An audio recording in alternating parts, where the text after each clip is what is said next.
አርቲስት ኤፍሬም ታምሩን ያስለቀሰው ጉዳይ ስለሷ ሳስብ ግጥሙን ጀምሬ መጨረስ በፍጹም አልችልም ገና ሳስባት ሲቃ ይዘኛል የሚልላት የልቡ ሴት ማን ትሆን?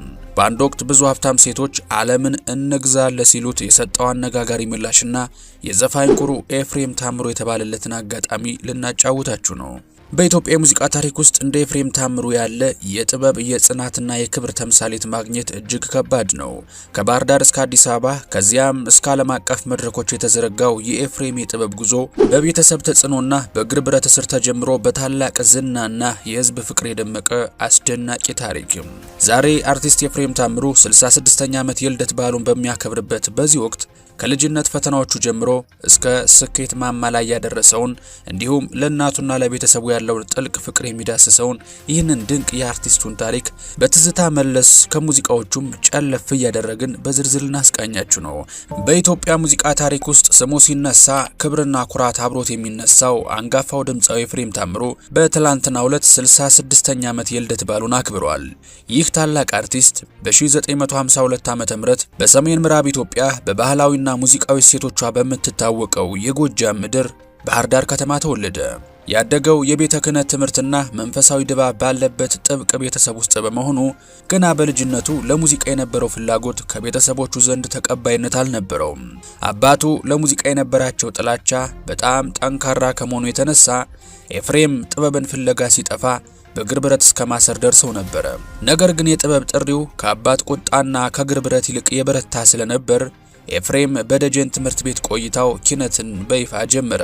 በ1962 ዓ.ም በደብረ ማርቆስ ከተማ በተካሄደ የሙዚቃ ውድድር ላይ በጎጃም አውራጃ አንደኛ በመውጣት ያሳየው ብቃት ለወደፊት ስኬቱ ትልቅ መሰረት ጥሏል። ኤፍሬም በመጀመሪያዎቹ የሙዚቃ ዓመታቱ ከአንጋፋው ድምፃዊ አሊ ቢራ ጋር የነበረው ትውውቅ ለጥበብ ብዝለቱ ትልቅ አስተዋጽኦ እንደነበረው ይናገራል።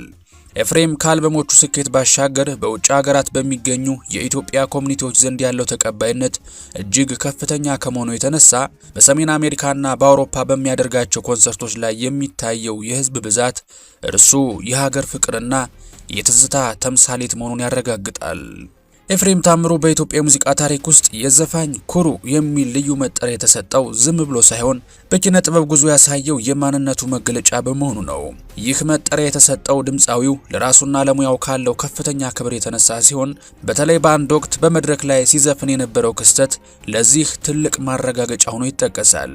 ኤፍሬም ሁልጊዜም ስለ ራሱ ማንነት ሲናገር አዎ ኩሩ ነኝ፣ ራሴን አክባሪ እንጂ ጉረኛ ግን አይደለሁም በማለት ኩራትና መታበይ የተለያዩ መሆናቸውን እንዲሁም ራስን ማክበር ለሰው ልጅ ምን ያህል አስፈላጊ እንደሆነ በተግባር ያስተምራል። ይህ መጠሪያ በይፋ እንዲወጣ ያደረገው አንድ የማይረሳ የመድረክ ክስተት ነበረ። በወቅቱ ኤፍሬም መድረክ ላይ እየዘፈነ እያለ አንዲት ሀብታም ሴት ከኤፍሬም ፍቅረኛ ጋር በመፎካከር ከፍተኛ ዋጋ ያለው ወርቅ ትሸልመዋለች። ሆኖም ይህች ባለጸጋ ሴት ሽልማቱን ስትሰጠው የኤፍሬምን ፍቅረኛ በመሳደብና በመናቅ ጭምር በመሆኑ ጉዳዩ ለኤፍሬም አልተዋጠለትም ነበር። በወቅቱ የነበረውን ሁኔታ የተገነዘበው ኤፍሬም ያቺ ሴት ፍቅረኛውን በማሳነሷና ክብሯን በመንካቷ ምክንያት የተሰጠውን ውድ የወርቅ ሽልማት ወርቁ ይቅርብኝ በማለት ወርቁን በመመለስ ለሚወደው ሰው ያለውን ታላቅ አክብሮትና ለገንዘብ የማይገዛ ሰው መሆኑን አሳይቷል። ይህ ድርጊቱ ኤፍሬም ለማንኛውም ቁሳዊ ጥቅም የማይደለልና ክብሩን ከምንም ነገር በላይ የሚያስቀድም መሆኑን በተግባር ያረጋገጠበት ነበር። ብዙዎች በገንዘብና በወርቅ ብልጭልጭ በሚሸነፉበት ዓለም ውስጥ እርሱ ግን ሰብአዊነትንና የልብ ንጽህናን በማስቀደም የህዝብ አድናቆት እንዲተርፈው አድርጓል። ከዚህ ክስተት በኋላ ነው የዘፋኝ ኩሩ የሚለው ስያሜ ከስሙ ጋር ተጣብቆ የቀረው።